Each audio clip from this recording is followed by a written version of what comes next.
കിടിലം പടറാ. രാജുവിന്റെ തകർപ്പൻ പെർഫോമൻസ് പൊളിച്ചടക്കി. ഒന്നും പറയാല്ല, മസ്റ്റ് വാച്ചാണ്. തിയേറ്ററിൽ അന്ന് ഇരുന്നിങ്ങനെ കാണണം. അടിയോടടി. ഏയ് അതൊന്നല്ല, ഇത് വേറെ വെറൈറ്റി സാധനം. ഇത് വെറൈറ്റി. നിസാം ബഷീറിന്റെ ഒരു തകർപ്പൻ പടം എന്ന് പറയാം. ഓ ജെയിംസ് ബീജമൊക്കെ പൊളി സാധനം. ഒരു രക്ഷയില്ല പടം. നല്ല സുഖസുന്ദരമായിരുന്നു കാണാം. അടിക്കടി എല്ലാം കൊണ്ട് വമ്പം പരിപാടി. തൂക്കി അടിപൊളി. ആ ഒരു ഹേസ്റ്റ് പരിപാടി പോലെ തന്നെ. പക്ഷേ എന്ന് വെച്ച് കഴിഞ്ഞാൽ നല്ല എഴുത്ത് മൂവിയുടെ.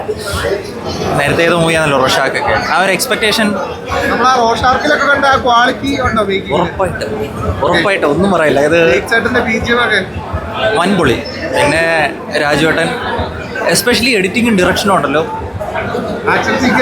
എല്ലാം എല്ലാം അടിപൊളി. ഒന്നും പറയില്ല. ലൈക്ക് എന്തെങ്കിലും നമുക്കൊരു പോരായ്മ പറയാനെന്ന് പറഞ്ഞു കഴിഞ്ഞാൽ ഒന്നുമില്ല. നല്ല രസമുണ്ട്. തിയേറ്ററിൽ തന്നെ കാണണം കേട്ടോ, OTT വെച്ചേക്കരുത്. നല്ലൊരു മൂന്നാമത്തെ നല്ലൊരു പടം. വേറെ ജോണറിലുള്ള നല്ല അടിപൊളി പടം. സൂപ്പറാണ്. മേക്കിംഗ് സൂപ്പർ മേക്കിംഗാണ്. നല്ല സ്റ്റണ്ട് ഉണ്ട്.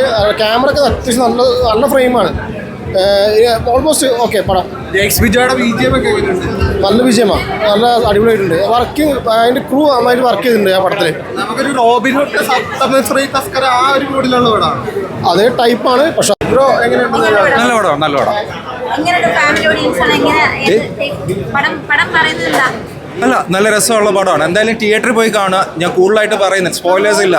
ഏതാ ഈ പടം കാണാം. ഇതിന് മൾട്ടിപ്പിൾ ലേയേഴ്സ് ഉണ്ട് ഈ പടത്തിന്. ആ പടം കണ്ടു കഴിയുമ്പോഴേ നമുക്കത് മനസ്സിലാവും. നമുക്ക് തന്നെ കുറേ ചോദ്യങ്ങൾ നമുക്ക് തന്നെ തോന്നാനും തുടങ്ങും. അപ്പം അങ്ങനെയാണ്. എല്ലാം ഗംഭീരമാണ്. പടം എന്തായാലും തിയേറ്ററിൽ പോയി കാണാം. അടിപൊളി പടം. നല്ല സിനിമ, എല്ലാവരും പോയി കാണണം. ഒരുപാട് ട്വിസ്റ്റുകളുള്ള, എന്താ പറയുക, നമ്മൾ കൊടുത്ത കാശ് മുതലാവുന്നൊരു സിനിമ. ഫാമിലിക്ക് ഉറപ്പായിട്ടൊരു ഗിഫ്റ്റാണ്. നല്ല